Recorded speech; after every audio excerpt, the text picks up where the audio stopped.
हिंदी की new book आ गई है, एनसीईआरटी ने लॉन्च की है। इसका नाम है गंगा।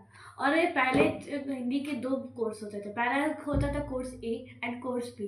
अब सिर्फ एक ही है गंगा, जिसमें Hindi grammar, Hindi MCQ, question answer और टोटल 12 चैप्टर है।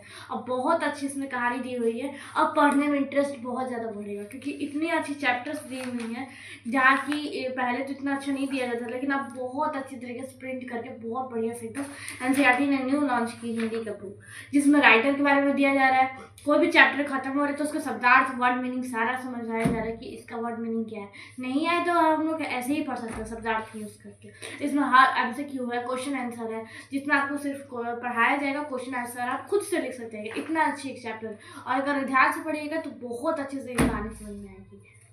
मैं इसके बारे में भी बताती हूँ कि इसमें क्या क्या चैप्टर है। आइए बताती हूँ। इस गंगा बुक, और इसमें बताऊँगी जैसे कि मैंने बताया था वो सारे चैप्टर्स हैं इसमें। जैसे कि मैं बताती हूँ, भारत का संविधान उद्देशिका, और उसके बाद एक और दिया जाता है। एनसीईआरटी ने हर बुक्स में ये लिखा हुआ है, नागरिकों का मूल कर्तव्य।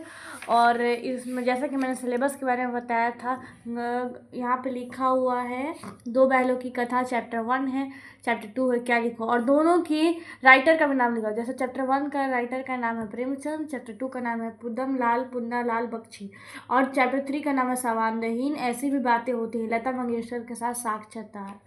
ये बताया गया है इसमें कि लता मंगेशकर का इंटरव्यू लिया गया है कि कैसे उनको संगीत से लगाव हुआ था, और कैसे अपने वो पिताजी से संगीत के बारे में सीखी थी, और कैसे उन्होंने अपना लाइफ में ज़िंदगी जिया था।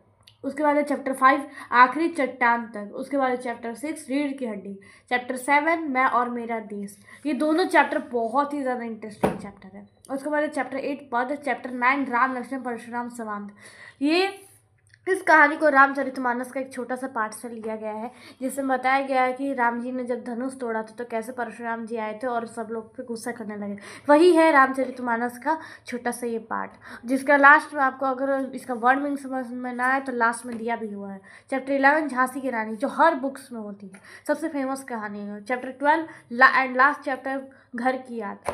उसके बाद मैं बताती हूँ, जैसे कि इसमें बताया गया था 2 बैलों की कथा, और ये 2 बैलों की कथा की जो लेखक है उनका नाम है प्रेमचंद, उनके बारे में भी दिया हुआ है। इसलिए मैंने कहा था कि इसमें पढ़ने में बहुत ज़्यादा इंटरेस्ट होगा। उसके बाद जैसे कि ये 2 बैलों की कथा है, ये ख़त्म होता है, इस पर एमसीक्यू आता है, क्वेश्चन आंसर आता है।